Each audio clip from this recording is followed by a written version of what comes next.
Olá, meu povo, olá, minha pova. Em função do isolamento social, a gente está montando umas aulas remotas para a gente não perder o vínculo, a gente continuar estudando, mesmo ficando em casa, até que a quarentena termine e a gente volte à nossa vida normal. Então eu gravei essa aula aqui sobre o mundo feudal para a gente ficar mais ou menos atualizado, ficar preparado para quando as aulas voltarem. Vai ser corrido, então para a gente não perder o fio da meada, Você sabe que a gente vai estar estudando o iluminismo, que corresponde à idade moderna, e o início da idade contemporânea. E para que a gente entenda o iluminismo, a gente tem que entender também o que veio antes, que foi a idade medieval, o mundo feudal, sabe? Para a gente entender o significado do que vai acontecer durante o momento do iluminismo. Então vamos essa aula aqui sobre o mundo feudal. Bom, gente, o chamado feudalismo, a chamada Idade Média, durou cerca de 1000 anos, então ela teve uma longa duração. Naturalmente, ela foi evoluindo aos poucos, começa com a queda do Império Romano em 476 d.C., e vai até 1453, quando cai a cidade de Constantinopla. Então, oficialmente, esse é o período que corresponde à Idade Média. A gente vai tratar das características da Idade Média, já sabe o ponto forte, o ponto alto da Idade Média, chamada Alta Idade Média, que é por volta do ano 1000. E quando a gente fala em Idade Média, a gente fala de rei, princesa, castelo, tudo aquilo que a gente vê nos filmes, tipo Game of Thrones, corresponde a esse período chamado período medieval. Vamos ver então, vamos adiante. Bom, gente, aqui, como é que era a sociedade? Quais tipos de pessoas viveram durante esse período? Então a gente tem, sabe, os trabalhadores, chamados laboratórios, ou servos, que é a expressão que a gente vai usar aqui adiante, e o servo é aquele sujeito que tinha como função, como propósito, trabalhar. Então o servo estava encarregado de trabalho. Acima dos servos nós tínhamos o clero, os chamados oratórios, cuja a função, sabe, era rezar por todos, garantir que todo mundo se salvasse. E nós tínhamos também os chamados beatórios, representados principalmente pelos senhores feudais, que a função deles era proteger a todos. Então, gente, vamos ver que uma parte muito importante da chamada Idade Média é a participação da igreja, porque a igreja tinha a função de incutir na cabeça das pessoas que as coisas eram desse jeito por uma ordenação divina. Deus tinha dito isso: olha, vocês foram feitos para trabalhar, os servos, nós estamos aqui para rezar para que vocês se salvem, e o senhor feudal, o nosso senhor que é dono de tudo aqui à volta, está aí para garantir a nossa segurança. Então é o ordenamento divino. E as pessoas aceitaram isso durante 1000 anos. Então não foi pouco tempo. Então vamos começar aqui, tratando da relação que existe entre os senhores feudais e os seus servos. Vamos entender como é que funciona a relação entre essas duas pessoas. Primeira coisa, o servo, sabe, aquele sujeito que tem como função trabalhar, ele nasce num lugar e não pode sair desse lugar. Então a gente diz que ele está preso à terra. Inclusive, a gente vai ver adiante, quando o senhor feudal recebe seu feudo, recebe o feudo com tudo que tem em cima, inclusive as pessoas que moram lá. Os servos não são escravos, porque eles não são, vamos dizer assim, obrigados a trabalhar. Então eles não trabalham por conta para evitar castigos físicos. Só que eles não podem sair do lugar que moram, porque se saírem dali, eles vão morrer. Inclusive o senhor feudal pode mandar alguém atrás desse servo fugitivo. Entre servos e senhores feudais tem uma certa relação, sabe? Vamos dizer assim, um acordo. Tá? O servo não tem nada, tá? O servo não possui, ele mora numa terra, mas a terra não é dele, tá? Então ele está morando na terra de favor. Tá? Essa terra pertence ao senhor feudal, que é o dono do feudo. Tá? Então o senhor feudal, pelo lado dele, concede que o servo more naquela terra. Só, olha, você pode usar essa terra aí para você tirar seu sustento dela, criar seus bichos, tá? E você tem obrigação comigo, tá? Você tem certas obrigações para poder usar essa terra. Então a coisa funciona da seguinte maneira, tá? O servo pode usar a terra, tá? O seu feudal permitiu e garantiu que não vai tirar daquela terra, que ninguém vai mover ele da terra. Em contrapartida, o servo tem a chamada obrigação da corveia. Tá?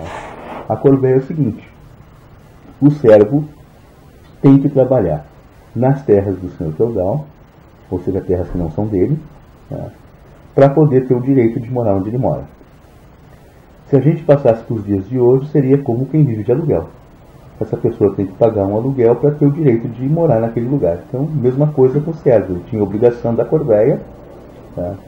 Para ter o direito de ter até o pedaço de terra dele, poder plantar e cultivar essa terra, criar seus filhos, tá? E poder viver. Ele tinha a obrigação de trabalhar em determinados dias da semana do senhor feudal. E é até importante chamar a atenção sobre algumas coisas que a gente não entende, como por exemplo, o guardar o domingo.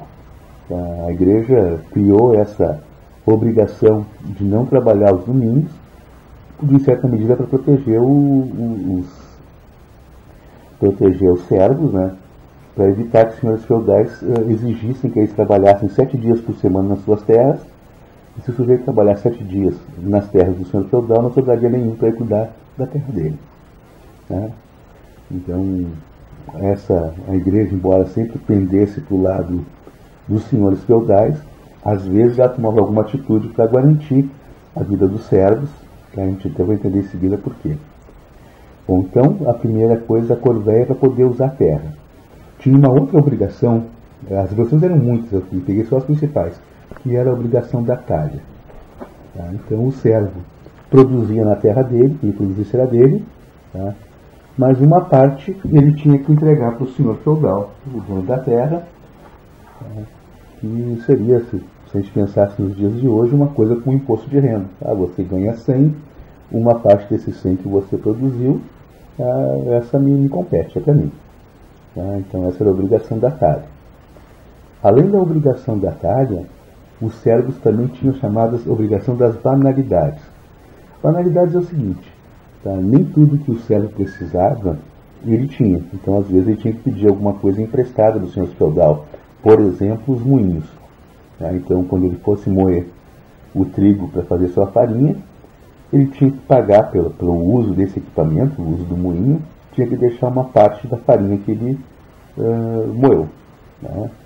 Bom, gente, então, como disse, essas não eram as únicas, mas eram assim as principais obrigações do servo. Além de obrigação com o senhor feudal, tá, que vocês viram no início, ele não trabalhava, só se ocupava da guerra. Tem os padres também, tem o chamado clero. Quando falar clero, estamos dizendo que são os padres. Tá? E esses padres também eram sustentados pelos servos, que eram os únicos que trabalhavam. Então, os servos tinham com a igreja a obrigação do dízimo. Tá? Então, eles tinham que deixar uma certa parte do que eles produziram, uma certa parte dos seus rendimentos, eles tinham que destinar para a igreja, sabe? Isso era para Deus. Tá? Então, vocês viram que quem trabalhava embaixo, tá, os servos, tinham que dar conta de sustentar todo mundo. Bom, gente, vamos ver como é que se organizava a propriedade no regime feudal. Então, vocês viram que a propriedade é o principal mecanismo de dominação. O senhor feudal só tira trabalho dos servos porque ele é o dono da terra. Tá? Então, a gente tem a figura do castelo, que geralmente está no meio da propriedade, é aqui que vive o senhor feudal, e à volta do castelo vive os seus servos, vive sua gente. Tá? Então, esse feudo, que seria toda essa área grande, aí onde está o castelo no meio, está dividido em algumas áreas. Tá? Então a gente tem a área dos bosques, tá? E geralmente esses bosques aqui são uma reserva de caça para o senhor feudal. Tá? Geralmente os bosques ele utiliza para sua diversão. Como ele não faz nada durante o dia, ele demanda bastante por diversão. Tá? Então, além dos bosques, além da área reservada de caça para o senhor feudal, tem também o chamado manso senhorio, que são todas essas áreas aqui, ó, que pertencem ao senhor feudal. Tá? É ali, sabe, que ele tira o sustento dele, tá? Porque essas áreas são cultivadas, se cria animais nessas áreas. Naturalmente, quem cuida desses animais são os servos, quem planta nessas áreas são os servos, quem faz a colheita são os servos. Os servos fazem todo o trabalho, mas por ser a área do senhor feudal, o manso senhorio, tá? Tudo que se produz aí pertence ao senhor feudal e a mais ninguém. Tá? Bom, gente, assim como tem o manso senhoral, tem também o chamado manso servil, que é a área reservada para os servos cultivarem. Então, cada servo, tá, tem um pedaço dessa área que é para uso seu. Tá? Então, cada servo cuida da sua propriedade. Naturalmente, eles podem se ajudar numa época de colheita, coisa assim, tá? Mas, via de regra, cada servo tem o seu pedaço de terra, e nesse pedaço de terra ele vai tratar de cultivar, de criar seus animais, e tudo que se produz ali pertence a ele. Naturalmente, também tem as terras que são da igreja. Tá? Essas terras são cultivadas pelos servos, mas pertencem à igreja. A igreja é quase como um senhor feudal também. Tá? Os servos também, às vezes, por conta de dízimo, trabalham nessas terras da igreja. Tá? Então, essas áreas, tá, o manso servil corresponde a essa terra que é para uso de cada um dos servos. Tá? Além do manso servil, tem também uma área comunal, uma área comum, tá? Que serve a todas as pessoas, porque dentro da sua propriedade, por exemplo, o servo não vai ter uma floresta para tirar lenha. Eles precisam de lenha. Nem toda a propriedade do servo tem água. Ele precisa de água, sabe? Então, essas áreas comuns, onde todo mundo usa, onde todo mundo busca água, tá? Onde de repente todo mundo vai buscar lenha, onde todo mundo, assim, quando tem criação de animal, pecuária, deixa seus animais. Tá? Essa área é chamada manso comunal, tá? Que é para uso dos servos, mas para uso dos servos de maneira comunitária, sabe? Não é de uso privado de cada um, como é o caso do manso servil. Tá?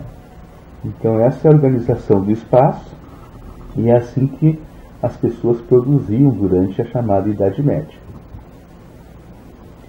Vamos tratar agora da relação que existe entre os senhores feudais. Então, tive a relação entre senhor feudal e servo, onde o servo está abaixo do senhor feudal. Vamos ver agora uma relação, sabe, que é mais ou menos assim entre iguais. Então, entre os senhores feudais, a gente tem duas categorias.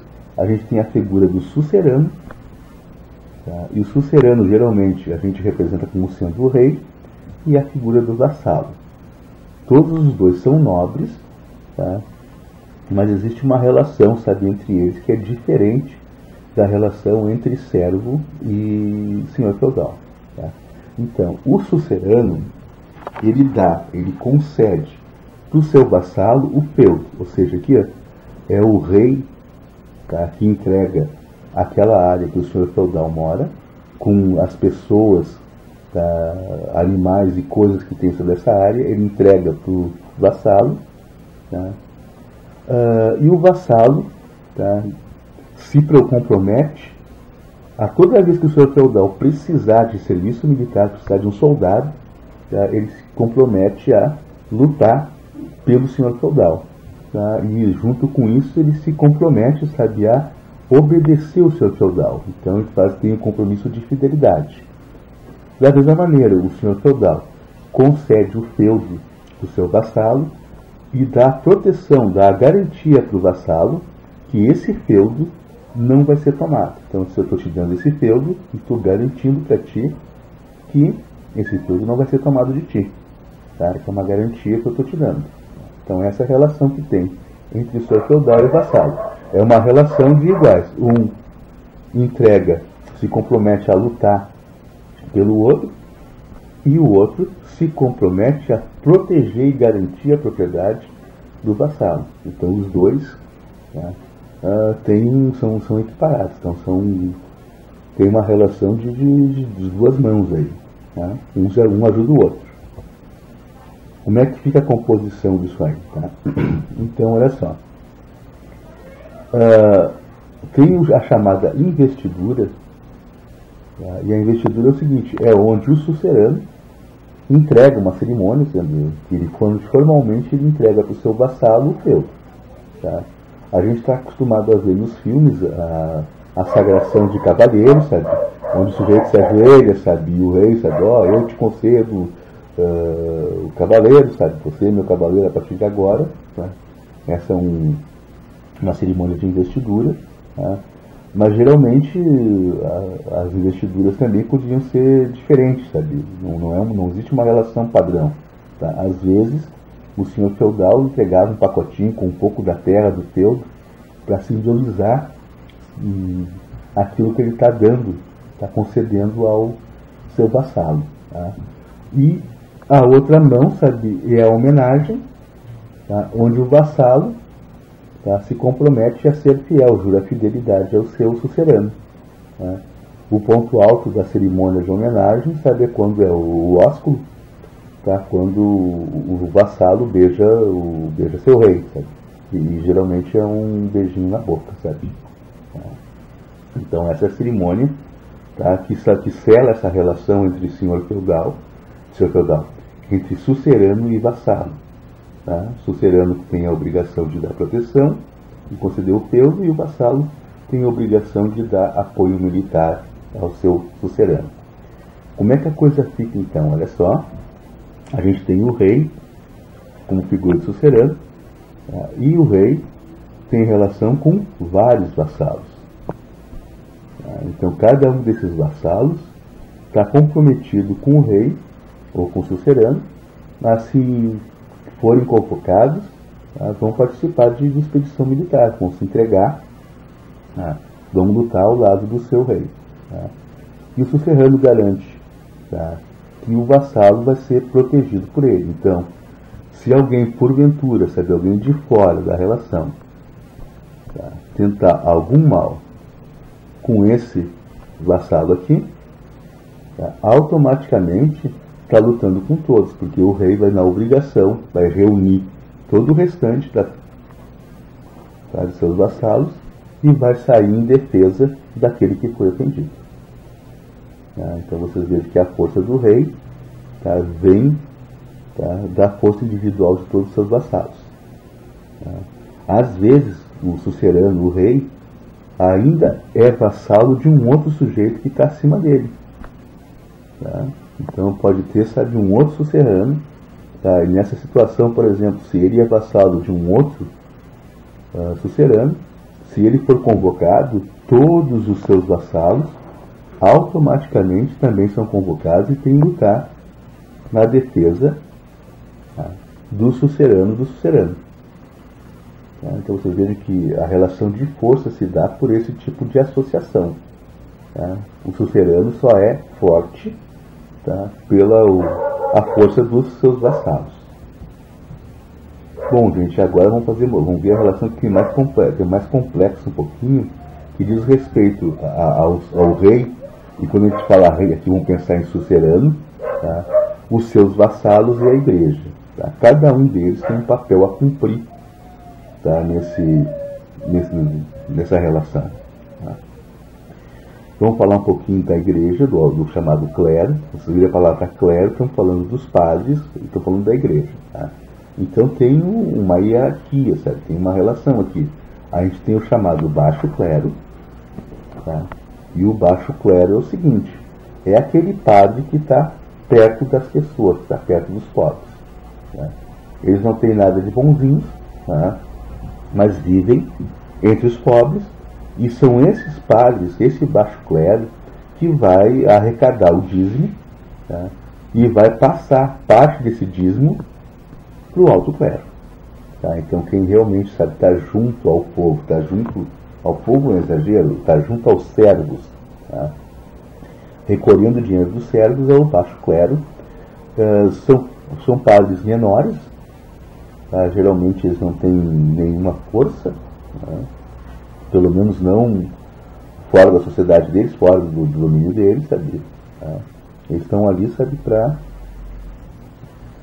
auxiliar o povo, para passar a mensagem, para incutir na cabeça das pessoas que devem aceitar aquela relação injusta. Tá? E são, assim como eles exploram aqueles que estão abaixo deles, são explorados por quem tem acima. Tá? E o alto clero, que daí seria a alta hierarquia da igreja, bispos, papa e tudo mais, tá? São as pessoas que têm relação com os reis, tá? Com os nobres, no caso, tá? Que poderiam ser tanto os senhores feudais quanto os reis. Tá? Então, o chamado alto clero está se envolvido com a política. Tá? São eles que fazem a articulação entre os poderosos. Tá? O alto clero, por exemplo, são os bispos, ou melhor, é o papa, que está encarregado de coroar o rei. Tá? Então, aquele senhor feudal, o principal senhor feudal, que é um sucerano, tá? Ele só é reconhecido enquanto sucerano, enquanto rei, porque o alto clero, né? O papa, ou algum sujeito, algum bispo, alguém da alta hierarquia da igreja, está lá dizendo que ele é o rei. Porque é o seguinte, o rei governa por um jeito divino. Ou seja, aqui, ó, foi Deus que determinou que ele deva governar. E quem fala com Deus é os padres. Ou melhor, quem fala com Deus é o Papa. Né? Então é o Papa que vai dizer se o sujeito é rei ou não, tá? Porque ele conversa com Deus. Tá? Então essa é a função da igreja aqui, ó. Eles estão lá para dizer, olha, você manda, tá? Porque Deus mandou e nós falamos com Deus, tá? Nós somos os porta-vozes de Deus. Bom, então como é que fica a estrutura do feudalismo, sabe? Tá? Então a gente tem na parte de baixo, tá? Os servos, tá? Que seria o povo. Tá? Esses servos, opa, o que aconteceu? Os servos, que seria o povo, tá? Que tem que trabalhar para sustentar todo mundo que está acima. A igreja e os senhores feudais, a nobreza, tá? Esses dois estão logo acima, tá? E garantem, tá? Que o pessoal de baixo, que os servos continuem trabalhando, tá? Sustentando todo mundo. A igreja dando o suporte ideológico, dizendo, olha, essa é a tua função ordenada por Deus. E os senhores feudais usando a força, tá? Para garantir que o povo continue obedecendo, que o povo continue trabalhando no seu lugar. Tá? E acima de todos a gente tem o rei, com aquela força que ele pode reunir todos os seus vassalos em torno dos seus objetivos. Tá certo, gente? Então essa seria, assim, em grossas linhas, a estrutura do feudalismo. Tá? E esse sistema ele durou por cerca de 1000 anos. Tá? Então, gente, olha só, depois dessa discussão, vocês vão ao meu site, professorsergio.com, vocês já conhecem, tá? E lá tem atividades para vocês desenvolverem sobre esse tema que a gente tratou agora. Tá? São atividades de fixação, não estão assim valendo nota, não são, mas é para a gente se testar, tá? Saber se a gente pegou legal. É super importante que vocês abram uma conta, né, no meu site, tá? Para que consiga identificar vocês. Para quando vocês entrarem para responder as questões, eu saiba que foi vocês que estiveram lá. Tá? Então eu gravei esse vídeo aqui, ó. Tá? Para quem ainda não abriu uma conta, para quem ainda não criou sua conta, tá? Tem aqui tem um vídeo e depois outro que foi ali. Vamos botar aqui, tá ali o computador. Então aqui está o vídeo, ó, vocês tocando nesse botão, tá? Tem um vídeo de 10 minutos explicando direitinho como é que vocês abrem essa conta, é super fácil, tá? A parte de cima aqui, esse botão de cima, caso vocês queiram, tá? Se você achar que o vídeo está muito confuso, tá? É um passo a passo da escrita, vocês podem ler no ritmo de vocês, tá? Mas é super fácil, gente, dá para abrir a conta sem problema nenhum, tá? Então vocês acessem minha página, professorsergio.com, vocês coloquem no navegador vocês digitem lá na aba de navegação do navegador de vocês, ou coloquem no Google, tá? Vão ir para essa página, vocês toquem nesse menu, tá? Tocando nesse menu vai abrir a aba dos menus, tá? Cada turma tem sua aba, então vocês são da turma M2, aqui vocês cliquem nas aulas da turma M2, tá?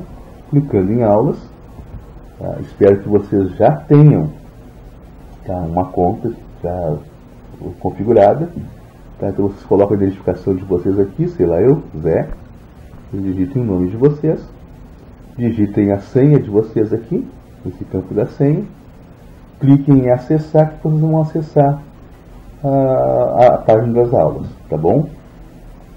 Se porventura ainda não estão com preguiça, tá? Querem deixar para criar a conta depois, vocês podem experimentar as atividades, tá? Isso aqui, ó, rolando a página para baixo, deixa eu voltar lá, aqui, ó. Rolando para baixo a página, tá? Vocês podem acessar como visitantes. Tá? Eu não recomendo que vocês acessem como visitante, gente, porque não vai ficar registro que vocês tiveram na página. Mas se quiserem, para conhecer, tá? Não quer criar a conta agora, quer criar a conta depois, acessem como visitante. Tá? Acessando como visitante, tocando naquele botão, vocês vão para a página das aulas. Tá? As aulas estão organizadas por semana, cada semana tem sua atividade, tá? Desde o começo do ano.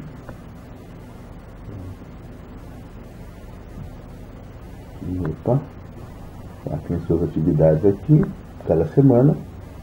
Tá. Vocês deslizando a página para baixo. Não está legal, meu. O que está vendo aqui? Vamos ver o que aconteceu aqui. Vamos chamar nossa canetinha aqui que ela está indo embora.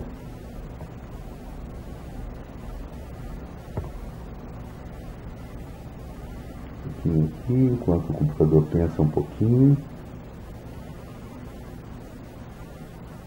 Vamos de novo.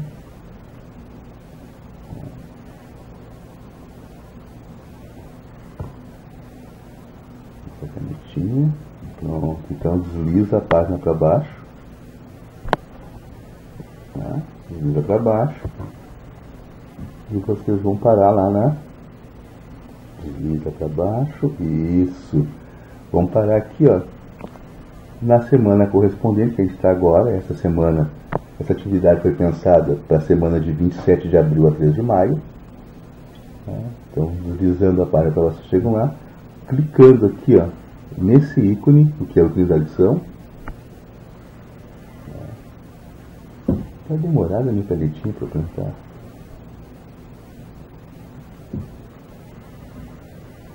Toda hora pensei em ponteirinho ali, vamos ver o que está vendo. Resolveu agora chatear.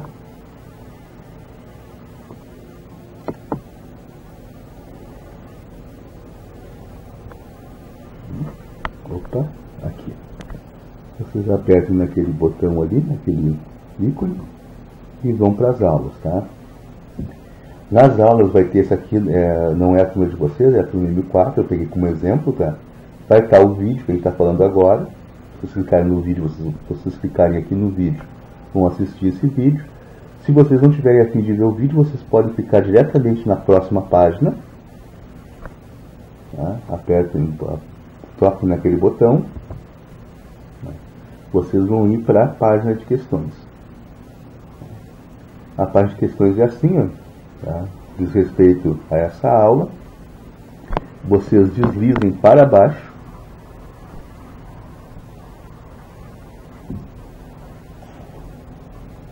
Vamos de novo. Deslizar para baixo.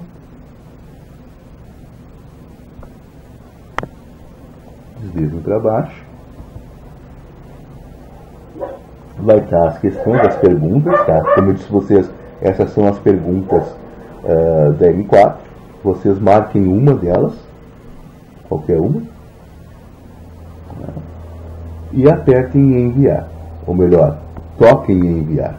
Tá? Tocando em enviar, já vem a resposta imediatamente. Tá? No caso, aqui é um exemplo de uma resposta que está errada.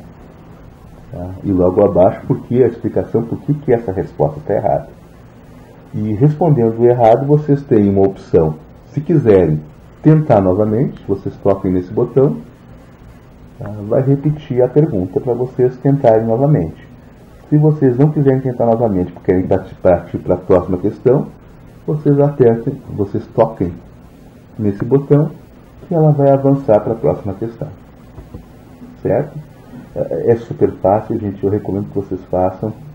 Vai ficar registro, tá, que vocês tiveram no site, tá? Vai ser muito legal. Se por algum motivo vocês não conseguirem e quiserem falar comigo, tá, vocês voltem de novo à página inicial, professorsergio.com. Tá? Quero falar com o senhor, professor. Tá? Vocês voltam para a página inicial, toquem no menu. Tá? Vai aparecer o menu que vocês já viram. Tá? Deslizem o menu para baixo. Tá? Então, quando chegar praticamente no fim do menu, só um pouquinho que o computador parou de novo. Opa, está incomodando o computador aqui. Vamos deixar ele se aquietar um pouquinho. Bom, mas enquanto ele não se aquieta, a gente aproveita aqui, ó. Vocês têm essa última ponta aqui, essa última aba, ó. Aqui, ó, contato. Vamos tentar aqui ver se a gente consegue o ponteirinho de novo.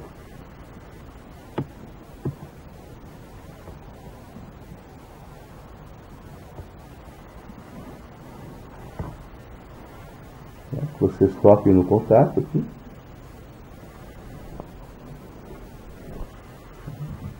E vai abrir, tá, uma aba de contato. Tá? Então aqui, ó, nesse formulário de contato, a única coisa que é obrigatória é o nome de vocês. Se vocês não tiverem e-mail, não faz mal. Tá? Vocês vão fazer contato igual. Naturalmente não vão poder responder porque não tem e-mail. Vocês coloquem o nome de vocês aqui. Coloquem a turma também, por favor. Tá? Então escrevam lá o nome de vocês. Coloquem a turma, deslizem, vão deslizando para preencher o resto da página.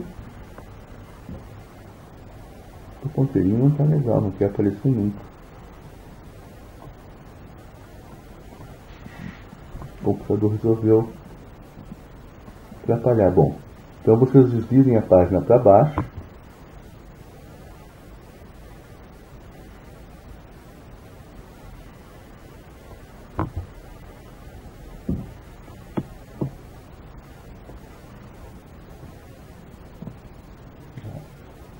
E aqui, ó, vocês têm esse espaço para digitar a mensagem de vocês. Aqui vocês, se quiserem colocar o assunto que está pegando, tá? Vocês podem colocar o assunto. Tá? Então vocês escrevam aqui aquilo que vocês querem perguntar e no final vocês cliquem em enviar. Tá? Vai aparecer essa mensagem aqui agradecendo o contato de vocês. Tá? Então logo eu leio a mensagem de vocês. Se vocês mandarem e-mail eu dou a resposta. Se não mandarem e-mail, pelo menos estou informado que alguma coisa está acontecendo de errado. Tá certo, gente? Nessa aula era isso aí. Tá? Espero que essa quarentena passe logo para a gente voltar com nossas aulas normais. Tá certo, meu povo? Tudo de bom para vocês e fui!